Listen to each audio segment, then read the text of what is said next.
This isn't just another courtroom case. This is a life-changing moment unfolding in real time. A young man stands accused of aggravated robbery, and the surveillance footage leaves little room for doubt.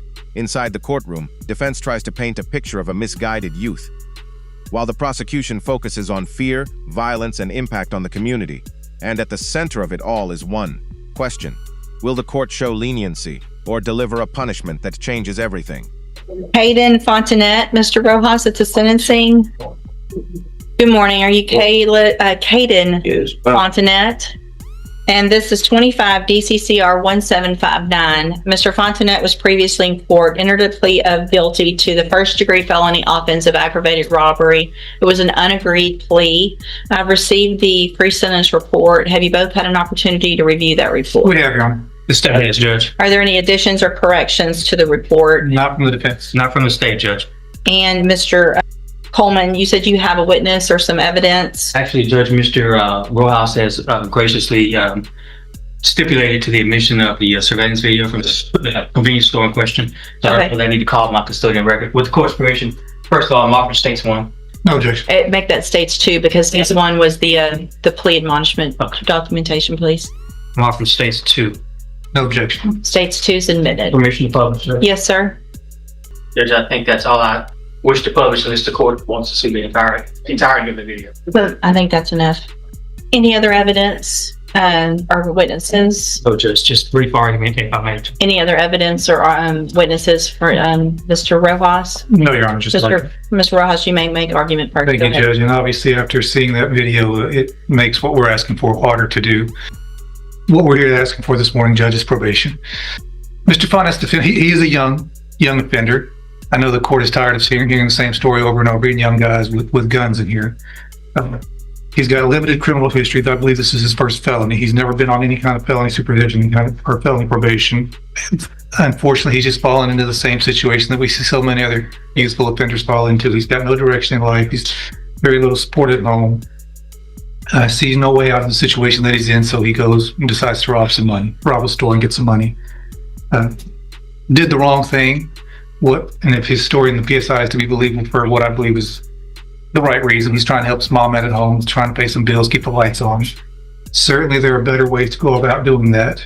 And I hope that the time in jail has taught Mr. Fontanet that.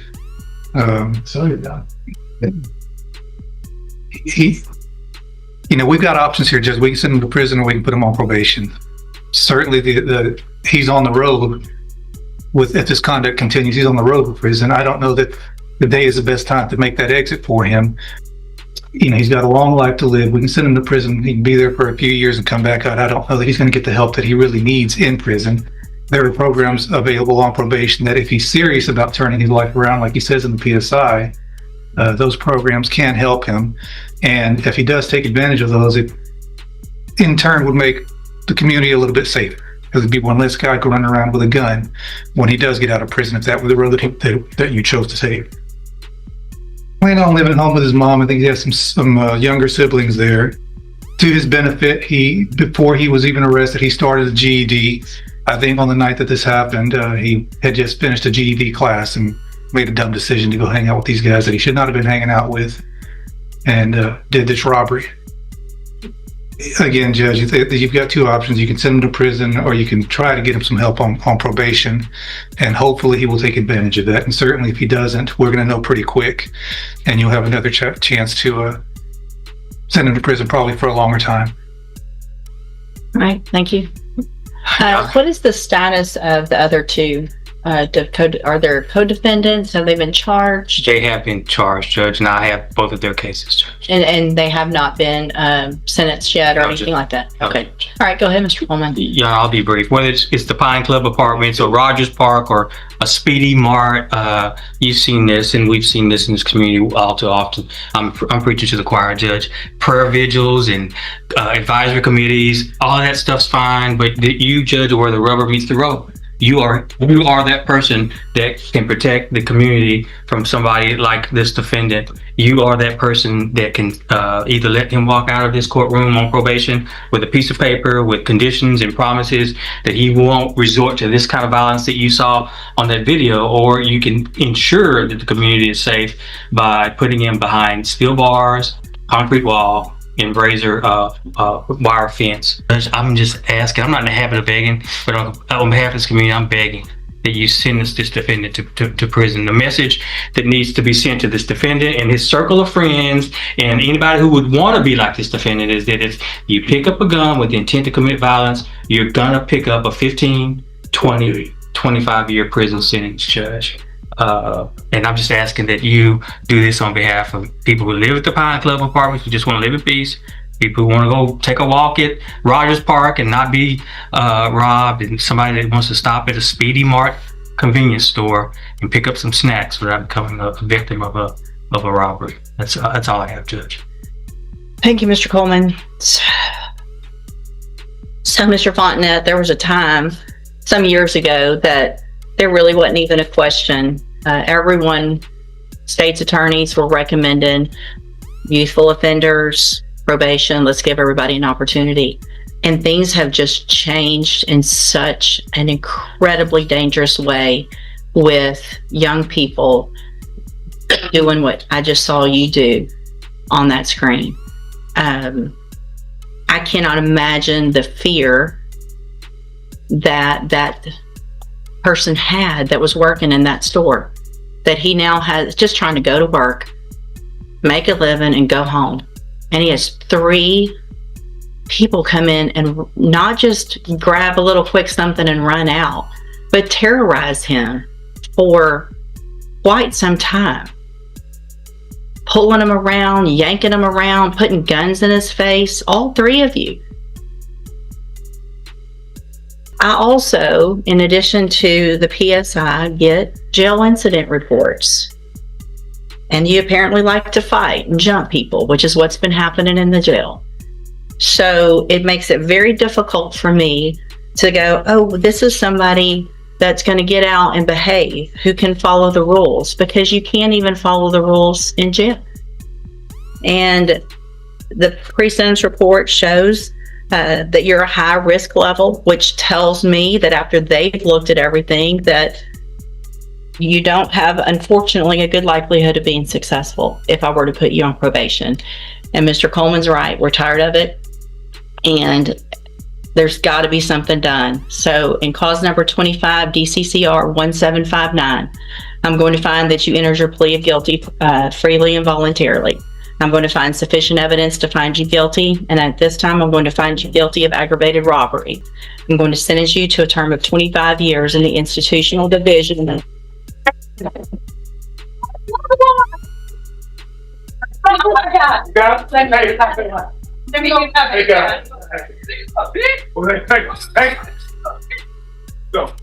Come on, Mom. Here.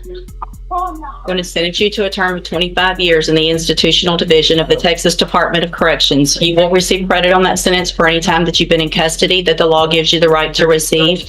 I'm handing you the trial court certification. This was not an agreement. You have some rights to appeal. I have also handed you a written admonishment regarding your ineligibility to possess a firearm or ammunition. The judge's decision wasn't just about one defendant. It was a message to the entire community. Despite arguments for probation, the court emphasized the seriousness of gun violence and repeat behavior, even in inside custody. A young life that could have taken a different turn is now facing 25 years in prison. And in that final ruling, the courtroom made one thing clear: actions like these come with irreversible consequences. Because of the judgment entered against you, you're ineligible under Texas law to possess a firearm or ammunition. Possession of a firearm or ammunition could lead to charges against you. You can talk to Mr. Rojas about any questions you have about that. I am making an affirmative finding of a deadly weapon. Mr. Fontenette, I understand that this is harsh, and I know you believe this is harsh, but I think this is necessary. I hope that you go and you make things right. You can get out of prison. You're still going to be young, and you can make your life better. That's going to be up to you, okay? You can go back with the bailiff. A violent courtroom case unfolds as a judge is presented with disturbing evidence of armed robbery, threats, and repeated probation violations. The defendant's actions show a dangerous pattern of escalation involving weapons and social media taunting. The court is now forced to decide whether repeated chances for rehabilitation have been completely wasted. You put a gun to somebody's head.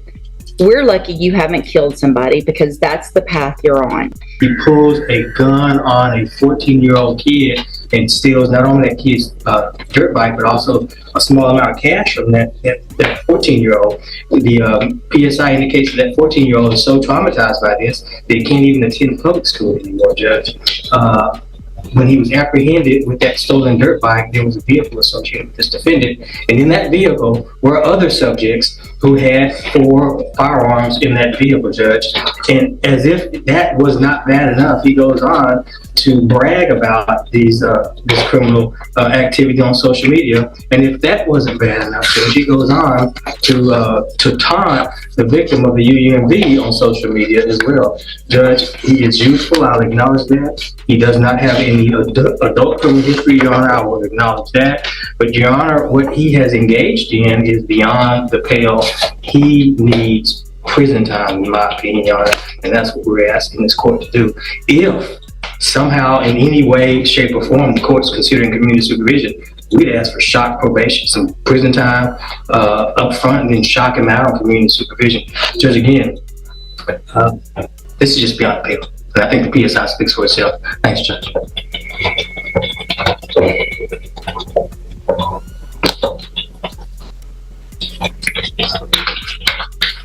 Mr. Chopin,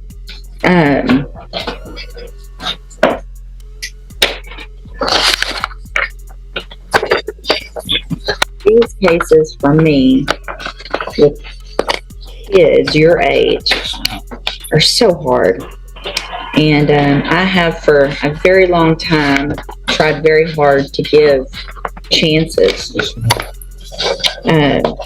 But all of the guns and the riding around and so you're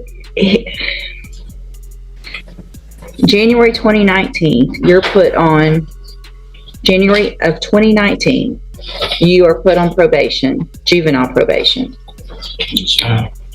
You violated it 1, 2, 3, 4, 5, 6. On your 7th time to violate, they finally sent you to TJJD, right? 7 times you were given an opportunity. You go to TJJD, obviously you're not there very long because you get out, and then in December of 2022, you commit an unlawful carrying a weapon, evading arrest or detention, and you're again put on probation. You're given another opportunity in January of 2023. So in this year, you were put on probation for a gun case and an evading case. While you're on that probation, after you've been to TJJD, you commit these 3 offenses while you're on probation.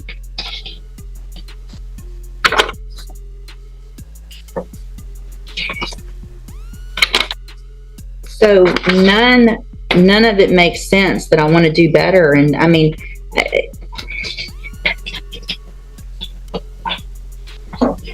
all this riding around with guns and masks and stealing, and it's just crazy. It's just crazy. Go to see in the jury box. I gotta think about this one some more for a minute. So what I've done, in addition to obviously just thinking about it and looking at all of this a little bit more, is ask and get any incident reports that you've had since you've been in custody. And Mr. Chopin, I appreciate Mr. Lewis and what he's done and the arguments he's made for you. And like I said before, it really kills me to what I feel like I have to do to you young people. But we are in Jefferson County tired of young people running around here with guns. You put a gun to somebody's head.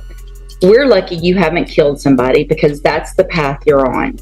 You've had opportunities at probation, and unfortunately, those haven't worked. You've actually already had 2. You were sent to TJJD, you got out, you still committed offenses, and then you got probation again, and then you're here. So all this talk of I want to do right, I'm going to do better is just a bunch of baloney. The way you can't follow the rules in jail shows me same pattern. You can't follow the rules. So at this time, in cause number 23 DCCR 0993, I'm going to find sufficient evidence to find you guilty, and at this time find you guilty of unauthorized use of a vehicle. I'm going to sentence you to a term of 2 years in the state jail prison. You will receive credit on that sentence for any time that you've been in custody that the law gives you the right to receive. In cause number, and these were all just open. So in cause number 23, DCCR 0991, I'm going to find sufficient evidence to find you guilty, and at this time find you guilty of evading arrest or detention with the use of a vehicle. I'm going to sentence you to a term of 10 years in the Institutional Division of the Texas Department of Corrections. You will receive credit on that sentence for any time that you've been in custody that the law gives you the right to receive. In cause number 23, DCCR 0992, I'm going to find sufficient evidence to find you guilty, and at this time find you guilty of aggravated robbery. Sentence you to a term of 25 years in the Institutional Division of the Texas Department of Corrections.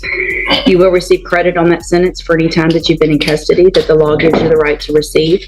I am making an affirmative finding of a deadly weapon. These cases will run concurrently, which means together at the same time. So I am denying the state's motion to accumulate, which is a gift to you. I am going to grant the state's motion to forfeit the weapon, which is a Taurus Millennium G2 pistol bearing serial number TIP 10158. I'm going to hand you, I need there should be an admonishment showing that I signed it. There wasn't a plea agreement, but I don't see one printed out. Mr. Chopin, I take no pleasure in giving out a sentence like this, but I feel like what I have to do is protect Jefferson County for people like you, who have continued to show that you're just a danger and becoming more and more of a danger instead of learning from the opportunities that you've been given. You will be handed in just a minute a trial court certification in each of your cases that shows these weren't agreements, so you do have rights to appeal, and you can talk to Mr. Lewis about that. I hope you take advantage of any programs. You're still young. You're going to get out of prison, and you're going to be young still and have a lot of your life ahead of you. I hope what you do while you're in prison is do what you're saying you really want to do, is get your life together. There's programs you can get out. You can have education when you get out. They offer that, and hopefully be a productive member of society instead of going down the wrong path that you've been going. All right, good luck to you. You can go back with the bailiff. We'll get those forms printed out. Do you agree with this decision? Comment your opinion, like the video, and subscribe for more real courtroom moments. After reviewing multiple offenses and prior failed probation opportunities, the court delivers a strict multi-year prison sentence. The judge emphasizes public safety, stating that continued behavior left no alternative but incarceration. Despite the harsh ruling, the defendant is still encouraged to use prison programs to rebuild his future.